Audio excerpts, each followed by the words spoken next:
हा मागे आम्ही महात्मा गांधी आणि आंबेडकरांचा फोटो ठेवलेला आहे.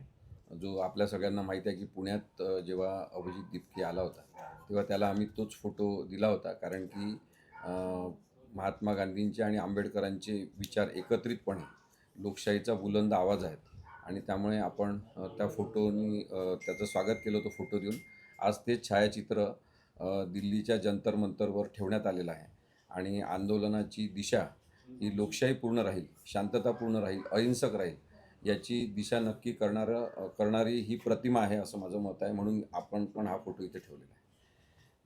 मुळात आता विषय आजचा आहे तो पोलीस अत्याचाराचा आहे. पोलिसांच्या सरकारी गैरवापराचा आहे. राजकीय कारणांसाठी पोलिसांचा वापर करणाऱ्या राजकारणाचा किंवा राजकीय प्रवृत्तीचा सर्वप्रथम मी निषेध करतो. आता विषय हा जर आंदोलनाचा असेल, तर शांततापूर्ण पद्धतीने आंदोलन करण्याचा, एकत्रित जमण्याचा, संघटना तयार करण्याचा, रस्त्यावर निषेध व्यक्त करण्याचा अधिकार हा प्रत्येकाला आहे. परंतु जसं-जसं लोकांची संख्या वाढत गेली, जंतर मंतरवर आंदोलन पोचल्यावर या आंदोलनाचं जे स्वरूप प्राप्त झालं, त्यांना सोनम वांगचुक यांनी पाठिंबा दिल्यानंतर जे आंदोलनाचं स्वरूप झालं आणि अर्थातच त्यापूर्वी काँग्रेसचे नेते राहुल गांधी यांनी महाराष्ट्रभर देशभर हे आंदोलन जे वाढवलेलं होतं पूर्वीच आणि त्यालासुद्धा खूप मोठा पाठिंबा मिळत होता. त्यातून पेपर फुटीचा घोटाळा हा सार्वत्रिक देशभर चर्चेचा विषय झाला. एवढंच नाही तर जगभर आता भारतातल्या परीक्षा पद्धतीबद्दल बोललं जायला लागलेलं आहे. लॉर्ड मॅकेलोनी सांगितलं होतं त्यांच्या ब्रिटिश अधिकाऱ्यांना, तेव्हाच्या गव्हर्नर्सना आणि मोठ्या पदाधिकाऱ्यांना, की तुम्ही काळजी करू नका, आपण जरी हा देश स्वतंत्र केलेला असेल तरी यांना स्वातंत्र्यता म्हणजे काय कधीच कळणार नाही. कारण की मी अशी शिक्षण पद्धती इथे आणलेली आहे जी गुलामगिरी स्वीकारणारी शिक्षण पद्धती राहील आणि त्याचा सर्वकष विचार झाला पाहिजे असं माझं मत आहे. त्यामुळे परीक्षा पद्धतीच्या संदर्भात सुरू झालेलं हे जे आंदोलन आहे, नीट परीक्षा असेल किंवा सगळ्या स्पर्धा परीक्षा असतील, त्याच्यामध्ये सातत्याने पेपर लीक झालेले आहे. मेहनत करणारे मुलं, श्रम करणारे मुलं, त्यांच्या परिवारातले मेहनतीने त्यांना सपोर्ट करणारे पालक, या सगळ्यांचा भ्रमनिरास करणारी परीक्षा पद्धती जी आहे ती बदलली पाहिजे आणि एकूणच शिक्षण व्यवस्था मूलभूतरित्या बदलली पाहिजे. हा विषय महत्त्वाचा आहे आणि तो सर्वांचा आहे. म्हणजे भाजपच्या नेत्यांची मुलं शाळा कॉलेजमध्ये जात नाही का? ते परीक्षा देत नाहीत का? कोणत्याही इतर पक्षांचे लोकं असतील ते जात नाहीत का? सगळ्याच राजकीय नेत्यांचे लोकं परीक्षा देतात, शिक्षण घेतात, कॉलेजमध्ये जातात आणि याच व्यवस्थेचा जर भाग असतील, तर आपण व्यवस्था परिवर्तनासाठी सगळे एकत्र येताना का पाहत नाही? आणि मग नेहमी-नेहमी महाराष्ट्रातले जे नेते आहेत, नेहमी सांगतात म्हणजे विशेषतः मुख्यमंत्री देवेंद्र फडणवीस नेहमी सांगतात, काहीही आपण मुद्देसूद बोलायला गेलं की राजकारण करू नका, राजकारण करू नका. मग आता तुम्ही या विषयाचं का राजकारण करता? तुम्ही पोलिसांच्या माध्यमातून राजकारण का करता? हा प्रश्न आहे माझा महाराष्ट्रातल्या पोलिसांना आणि समस्त भारतातल्या पोलिसांना. आपला मूलभूत हक्क आहे अभिव्यक्ती स्वातंत्र्याचा, की माझं काही मत असेल तर ते मी जाहीरपणे व्यक्त करू शकलो पाहिजे, निर्भयपणे व्यक्त करू शकलो पाहिजे, कोणाच्याही दबावाशिवाय व्यक्त करू शकलो पाहिजे. आणि त्यासाठी मग प्रभावी लॉ अँड ऑर्डरची एक संकल्पना आपण आणली. कायदा आणि सुव्यवस्था राखण्याची जबाबदारी पोलिसांची आहे. पोलिसांनी ज्या पद्धतीने एक क्रूरता दाखवलेली आहे महाराष्ट्रामध्ये सुद्धा, ती अत्यंत वाईट आहे आणि त्यामुळे त्याबद्दल आपण आज बोललं पाहिजे. पुण्यामध्ये आजसुद्धा आंदोलन होणार आहे. अनेक विधी महाविद्यालयातले विद्यार्थी त्याच्यामध्ये सहभागी होत आहेत. माझं पोलिसांना जाहीर आव्हान आहे, की लॉच्या या विद्यार्थ्यांवर, कायदेशीर शांततामय मार्गाने आंदोलन करणाऱ्या मुलांवर तुम्ही जर यानंतर काही अत्याचार केले, तर आम्ही तुमच्यावर केसेस दाखल करू. तुम्ही आमचं काम करण्यासाठीचे सेवक आहात हे विसरू नका. मालक बनण्याची जर कोशिश केली, तर याच्यानंतर चालणार नाही. मग चोकशी वगैरे काय करायचं ते तुम्ही करत बसा. पण ते चालणार नाही. त्यामुळे आपण हे समजून घेतलं पाहिजे, की लाठीचा वापर सातत्याने होताना दिसतंय आंदोलनामध्ये. म्हणजे आंदोलन विरुद्ध लाठी, आंदोलन विरुद्ध पोलिसांची लाठी नाही, तर ती बेकायदेशीरतेची लाठी झाली. याच्यामध्ये लाठीचा वापर करताना साधारणतः प्रशिक्षणाचा भाग आहे पोलिसांच्या, की मानवी शरीराच्या सॉफ्ट भागावर मारलं पाहिजे. त्याला हुसकवून लावण्यासाठी, हाकलून देण्यासाठी लाठीचा वापर मर्यादित स्वरूपात केला पाहिजे. साधारणतः कमरेच्या वर मारत असताना हे लक्षात घेतलं पाहिजे, की जे आपलं हेड हेड आहे म्हणजे डोकं आहे किंवा कॉलर बोन आहे ही तशा महत्त्वाच्या हाडांच्या भागांवर आपण मारणार नाही याची काळजी पोलिसांनी घेतली पाहिजे. हे सगळं सोडून दिलं आणि आपण पाहिलं दिल्लीमध्ये, की अत्यंत क्रूर आणि अमानुष पद्धतीने खिळे लावण्यात आले. म्हणजे त्याचे आकोडे जे असतात, ते काठ्यांवर लावून अगदी स्किन फाडण्यात आल्या मुलांच्या. हा अमानुषपणा करण्यासाठी तुम्ही कायदा आणि सुव्यवस्था पाळता असं म्हणता का? कायदा आणि सुव्यवस्था पाळणं म्हणजे लोकांच्या मानवी हक्कांचं उल्लंघन होणार नाही या पद्धतीने वागणं आहे. कायदा आणि सुव्यवस्था तुम्ही पाळायची असेल, तर आम्हीसुद्धा ती पाळणारच आहे. नागरिकांचं पाळणं हे कर्तव्यच आहे, पण पोलिसांचं जास्त आहे. प्रत्येक सामान्य माणसाच्या मानवी हक्कांचं संरक्षण करणारे मानवी हक्क संरक्षक म्हणून कायद्याच्या दृष्टीने पोलीस महत्त्वाचे आहेत. ते जर मानवी हक्कांचं उल्लंघन करत असतील तर अत्यंत चुकीचं आहे. तुम्ही पांगण्याचे आदेश देऊ शकता, त्यासाठी सौम्य लाठीचार्ज करू शकता. हे अनेक केसेसमध्ये कोर्टाने पण मान्य केलं. परंतु अनेक निर्णयांनी ते मान्य केलं की नाही चालणारच नाही, हे सुद्धा सांगणारे निर्णय आहेत. आता टिअर गॅसचा वापर, विषारी गॅस आहे तो. स्किनला, डोळ्यांना, नंतर डोळ्यातून सगळ्या मज्जातंतूंना सगळ्यांना परिणाम करणारा घटक आहे टिअर गॅस आणि तुम्ही सर्रास टिअर गॅस फोडता. पोलिसांचं हे काम आहे टिअर गॅस फोडणं. हे अश्रुधुराच्या ज्या नळकांड्या तुम्ही फोडत आहात, लोकांवर फेकत आहात, तो बेकायदेशीरतेचा भाग आहे. कायदा आणि सुव्यवस्था जर तुम्हाला केवळ बळाचा वापर करून करता येत असेल, तर तुमचं प्रशिक्षणच चुकीचं झालेलं आहे. परदेशामधले पोलीस पहा, आरोपीशी चर्चा करतात, कॉफी पितात, त्यांच्यासोबत एका टेबलवर बसून सगळी माहिती काढतात. तुम्हाला मारधाड केल्याशिवाय काहीच होत नसेल असं वाटत असेल, तर तुमची पोलीस यंत्रणाच कुचकामी झालेली आहे. त्यामुळे पीसफुल प्रोटेस्ट जे आहे, त्याला हिंसक मार्गाने पोलीस जे उत्तर देत आहेत, ते थांबलं पाहिजे. पुण्यामध्ये तसं होता कामा नये. सुसंस्कृत शहर आहे, सुसंस्कृतीचा टेंभा मिरवणारं सुद्धा शहर आहे. त्यामुळे इथे अशा प्रकार चालणार नाहीत, हे पोलिसांना इथल्या राजकीय नेत्यांनी सांगितलं पाहिजे. मला कळलं की काल आमचे मित्र मुरलीधर मोहोळ यांनी काहीतरी प्रेस कॉन्फरन्स घेतली आणि त्यांनी सांगितलं की आंदोलन करणं हा प्रत्येकाचा हक्क आहे, मूलभूत अधिकार आहे, चांगली गोष्ट आहे. पण तुम्ही जे तत्त्व सांगता, जे कायद्यातलं तत्त्व तुम्हाला कळलेलं आहे, ते तुमच्या हस्तक्षेप करणाऱ्या पोलिसांना कळलेलं आहे का, ते तुम्ही विचारा. आणि पोलिसांना तुम्ही डायरेक्ट सूचना द्या. तुमच्या लेटरहेडवर एक पत्र काढा आजच, पोलिसांसाठी, इथल्या पोलीस कमिशनरसाठी विशेषतः. मी महाराष्ट्रातले जे महत्त्वाच्या शहरातले पोलीस कमिशनर आहेत, त्यांना हे सांगू इच्छितो आहे पत्रकार परिषदेच्या निमित्ताने. ते नागपूरमधले असतील, ते कोल्हापूरमधले असतील, ते सांगलीमध्ये मुद्दामून आत्ता पाठवलेले एक जण असतील, ते पुण्यामधले असतील किंवा मुंबईतले असतील, ठाण्यामधले असतील. याच्यानंतर पोलिसांनी जर ब्रुटॅलिटी केली, पोलिसांनी जर राक्षसीपणा दाखवला, तर आम्ही चालवून घेणार नाही. पोलिसांवर त्या केसेस दाखल होतील. तुम्ही जर खोट्या केसेस आंदोलकांवर दाखल करत असाल, त्या मुलांचं जीवन गुन्हेगारीकरणाकडे नेत असाल, तर ते आम्हाला चालणार नाही. हा महत्त्वाचा भाग मला आज आपल्या पत्रकार परिषदेतून सांगायचा आहे. लाठीचार्ज कोणावर करता तुम्ही? मी एक 5 मिनिटं बोलतो आपल्याशी. लाठीचार्ज कोणावर करता तुम्ही? ज्यांच्या हातामध्ये शस्त्र नाही, अनआर्म्ड असलेल्या, म्हणजे जे अहिंसक पद्धतीने शांततामय आंदोलन करतात आणि तुमच्या, माझ्या सगळ्यांच्या घरातल्या मुलांच्या शिक्षणाचा, भवितव्याचा प्रश्न मांडत आहेत, त्यांच्यावर पोलीस लाठीचार्ज करतात. मला पोलिसांनी अनेक जणांनी सांगितलं की आम्हाला आमचे इथले पोलीस जे मुख्य असतात, ते आम्हाला आदेश देतात आणि आम्हाला त्याप्रमाणे करावं लागतं. आमची इच्छा नसते. हे पोलिसांनी अनेकांनी सांगितलेलं आहे. त्या सगळ्या पोलिसांना माझं नम्र आव्हान आहे, ज्यांच्यामधली माणुसकी जिवंत आहे, ज्यांना law and order situation maintain करताना आपण हिंसा करू नये कळते, त्या सगळ्या पोलिसांना माझं आव्हान आहे. असे आदेश देणारा कोणताही मुख्य अधिकारी असो, त्याच्याबद्दलचे काही कागदपत्र असतील ना माझ्याकडे द्या, मी त्यांच्यावर केस दाखल करीन. पण त्या अधिकाऱ्यांचं, किती पण वरच्या पदावर असेल, त्या अधिकाऱ्यांचं म्हणणं ऐकू नका. आणि आपल्या सगळ्यांच्या भवितव्यासाठी आपण आंदोलनात सहभागी झालं पाहिजे असं मला वाटते. शेवटचा मुद्दा आहे की 149 जे BNSSचा आत्ता आहे नवीन कलम, त्याच्यामध्ये सांगितलं आहे little force to do little injury. तुम्ही खूपच सौम्य बळाचा वापर केला पाहिजे आणि ते जर केल्या जात नसेल तर अत्यंत चुकीचं आहे. पहा आता इथे साध्या वेशातले पोलीस पण आले आहेत, त्यांचं सुद्धा मी स्वागत करतो, कारण आपलं काही लपून काहीच नसते. लपून आपलं काही नाही. जे काही असेल ते जे काही असेल ते कायद्याच्या अनुसार आपण बोलत असतो. अनिता ठाकूर केसमध्ये सुप्रीम कोर्टाने स्पष्टपणे सांगितलेलं आहे की सिच्युएशन कंट्रोल झाली असेल तर तुम्ही सतत कंटिन्यू लाठीचार्ज करू शकत नाही, लोकांवर अन्याय अत्याचार करू शकत नाही.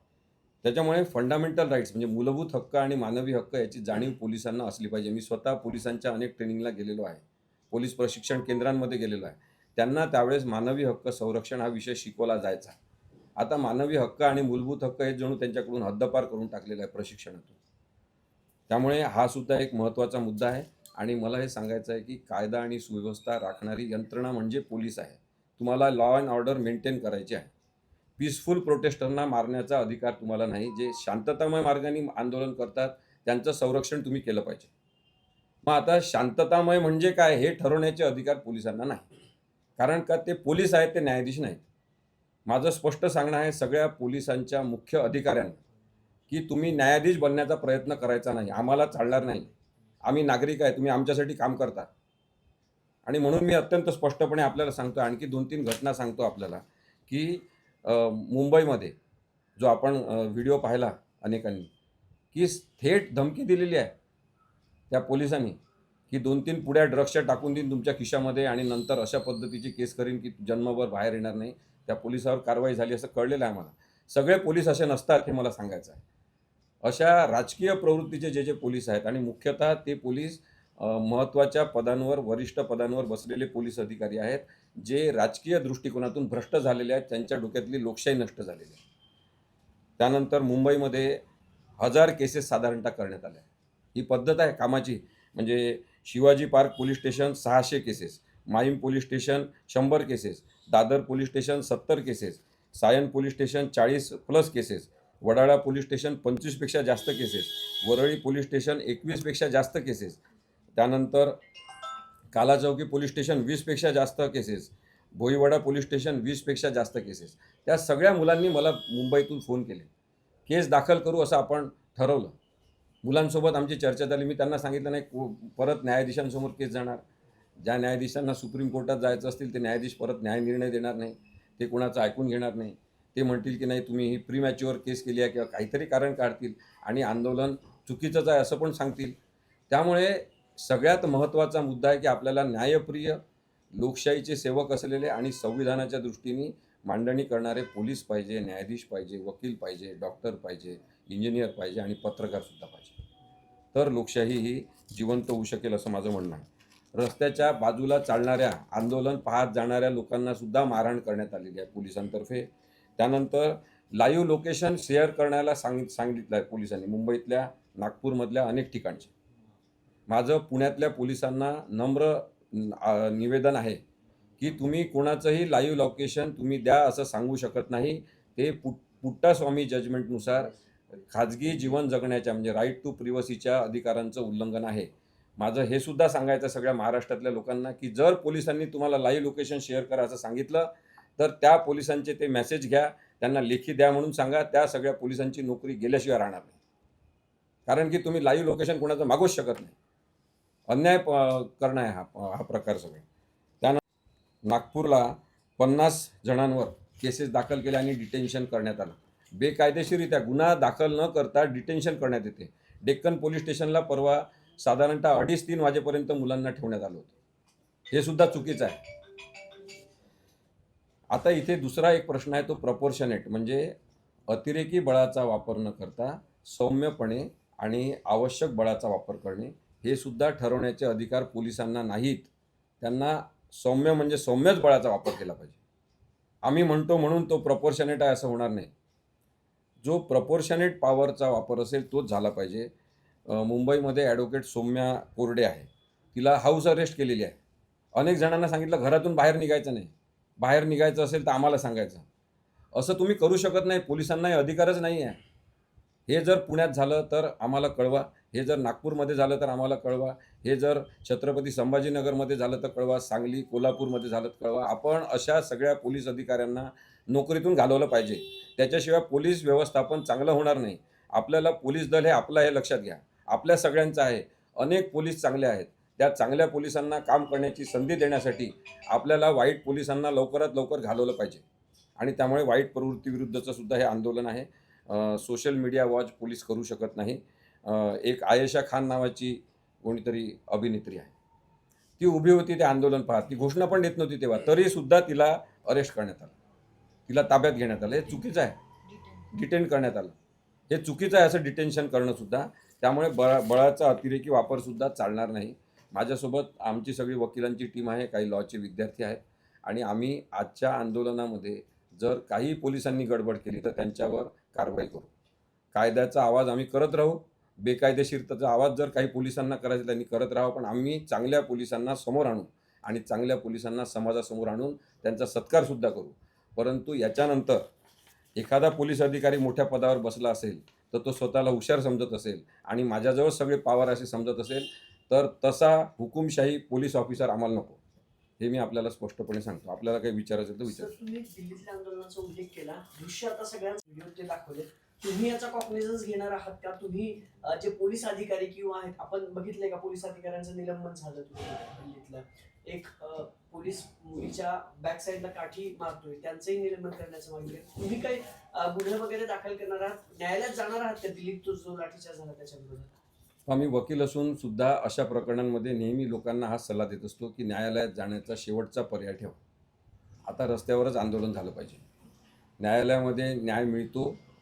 अनेक चांगले न्यायाधीश आहेत, ते न्याय देतात. परंतु काही न्यायाधीश हे पाळीव झालेले आहेत, मी पुन्हा एकदा सांगतो. त्यामुळे न्यायालयात जाण्याचा मार्ग शेवटचा म्हणून वापरला पाहिजे. आपल्याला प्रश्न लोकांचा आहे, तो लोकांमध्ये सोडवता आला पाहिजे. आता जनतेच्या न्यायालयात, लोकांच्या रस्त्यांवर लोक उतरलेले आहेत, मुलं उतरलेले आहेत. म्हणून हे आंदोलन आता काही सोनम वांगचूकचं नाही. हे पण मी परवा पुण्यामध्ये सांगितलं. हे आंदोलन काही अभिजित दिपकेचं राहिलं नाही. हे आंदोलन मुलांनी स्वतःच्या ताब्यात घेतलेलं आहे. कारण की मुलांच्या भवितव्याचा प्रश्न आहे. त्यांना दिसते अभ्यास करून करून मरमर अभ्यास करायचा, रात्री जागून अभ्यास करायचा, आणि काय मिळणार आपल्याला?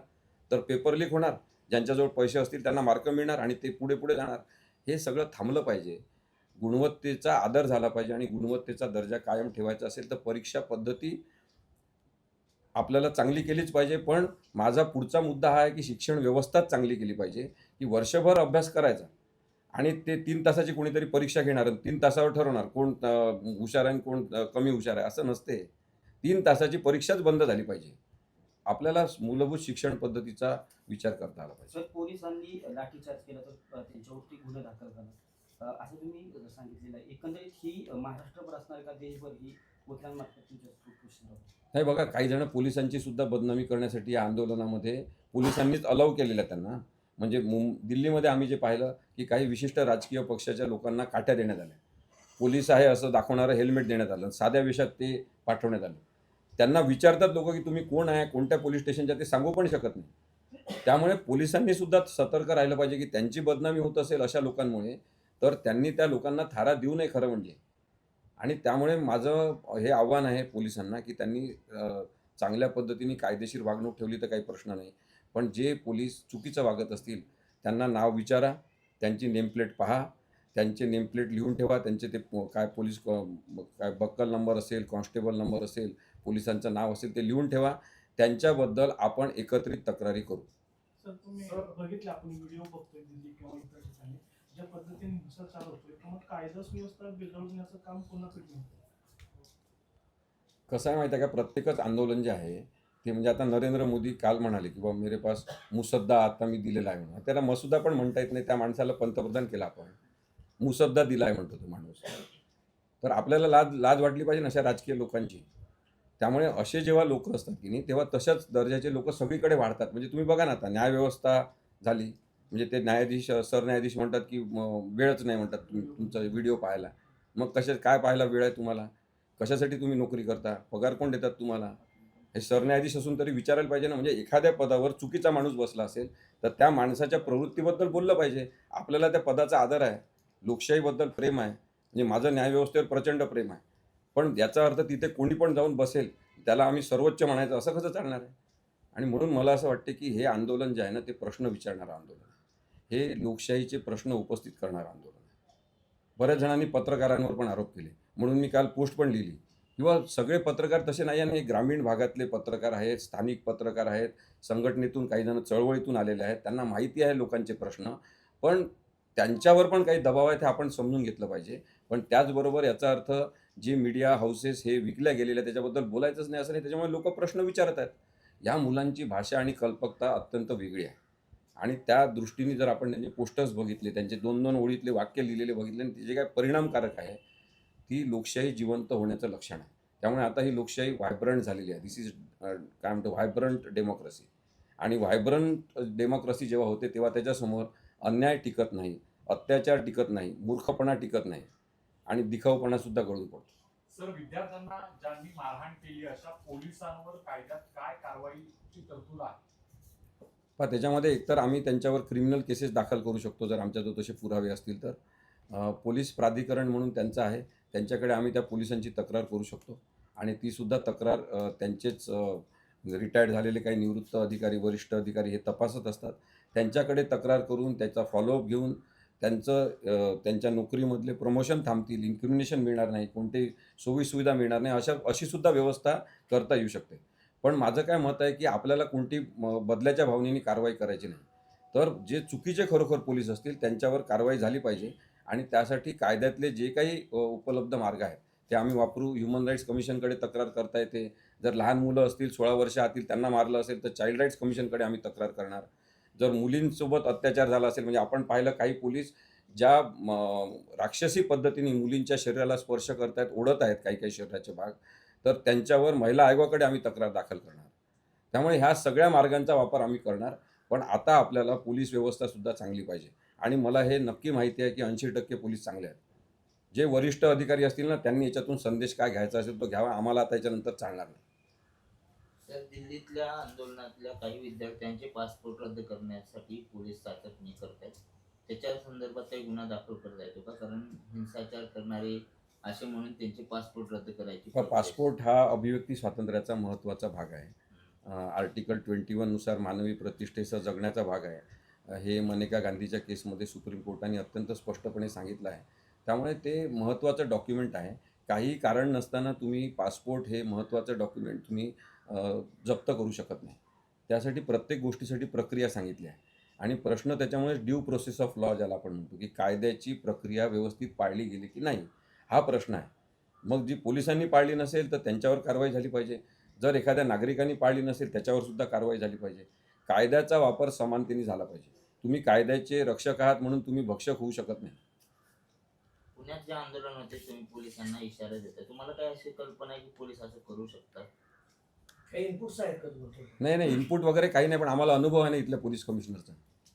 मी, निखिल वागळे आणि विश्वंभर चौधरी आमच्यावर जेव्हा हल्ला झाला होता, गाडी फोडण्यात आली होती, माझ्या डोक्याला इथं लागली होती काच, रॉड लागली होती आणि डोकं इथून फुटलं होतं, तेव्हा या कमिशनरनी काय केलं, मला परत फोन करून विचारतात की तुम्हाला तक्रार द्यायची, कशासाठी तक्रार द्यायची, तुमचे साध्या विषयातले पोलीस तेव्हा आमच्यासोबत होते, तुम्ही त्यांचे जबाब घ्या आणि गुन्हा नोंदवून घ्या. पण एक अत्यंत फुटकळ स्वरूपाचा गुन्हा त्यांनी नोंदवून घेतला. त्यामुळे त्यांचा अनुभव आम्हाला आहे ना, म्हणून मी तेवढं तर त्यांच्याबद्दल बोलू शकतो, आदर ठेवून बोलू शकतो त्यांच्याबद्दल. ते अनुभवी व्यक्ती आहेत. पण आमच्यासोबत त्यांनी जो अन्याय अत्याचार केला तो आम्ही पाहिलेला आहे. बेकायदेशीरपणा केला त्यांनी आमच्यासोबत. आत्ताही त्यांना सुधारणा करण्याची संधी आहे. त्यांच्या घरातले सुद्धा मुलं असतील ना कॉलेजेसमध्ये, त्यांचे नातू असतील कोणी कॉलेजेसमध्ये. त्यामुळे हा जो आवाज आहे ना मुलांचा, हा कोणाविरुद्ध नाही आहे, हा व्यवस्था चांगली करण्याबद्दलचा आवाज आहे. सकारात्मक दृष्टिकोनातून त्यांनी पाहिलं पाहिजे असं मला वाटतं. सर, मागण्या मान्य झालेल्या नसताना वांगचूक यांनी ज्या पद्धतीने मध्यरात्री उपोषण सोडलं तर हे तुम्हाला पटतंय का? सोनम वांगचूक यांनी जे आंदोलन म्हणजे उपोषण सोडलं ती एक चांगली गोष्ट झाली. भारतातला जगातला एक महत्त्वाचा माणूस आहे आणि त्यामुळे त्या महत्त्वाच्या माणसाचा जीव वाचणं हे खूप आपल्यासाठी चांगलं आहे. आता त्यांनी कोणाच्या हातून सोडावं नाही सोडावं त्यांचा मुद्दा आहे. मला ते पटलेलं नाही त्यांनी कोणाच्या तरी हातून असं ज्यूस पिऊन आंदोलन रात्रीच्या वेळेस सोडणं. त्यानंतर CJPच्या काही लोकांना न सांगतासुद्धा त्यांनी आंदोलन सोडल्याचा आरोप आता होतो आहे. पण म्हणून मी तुम्हाला सांगितलं की हे आंदोलन आता कोणाचं नाही आहे. म्हणजे सोनम वांगचूक यांनी आंदोलन सुरू राहील असं सांगितलं ही चांगली गोष्ट आहे. पण आता मुलांनीच आंदोलन सुरू ठेवायचं ठरवलेलं आहे. त्यामुळे आपण सकारात्मक पद्धतीने मुलांसोबत राहणार की नाही एवढाच विषय आहे. आणि मला खूपच आनंदाने हे सांगायचं आहे की अनेक वकील लोक, म्हणजे महाराष्ट्रातले अनेक वकील लोक आता निदर्शनं करायला लागले. सुप्रीम कोर्टाच्या आवारापासून तर पुण्यातल्या कोर्टाच्या आवारापर्यंत, नागपूरच्या कोर्टाच्या आवारापर्यंत वकील लोक उभे राहायला लागलेले आहेत की आम्ही यांच्या केसेस चालू, या मुलांवर कोणी काही हात घातला तर आम्ही त्यांची दखल घेऊ. हे मला वाटते खूप सकारात्मक आहे.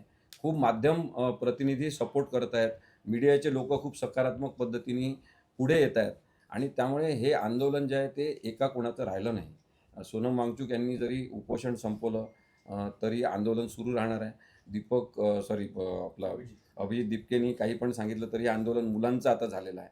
त्यामुळे या आंदोलनामधले इनोव्हेशन्स आपण समजून घेतले पाहिजे, जे नवीनता आहे ती समजून घेतली पाहिजे, भावना समजून घेतल्या पाहिजे.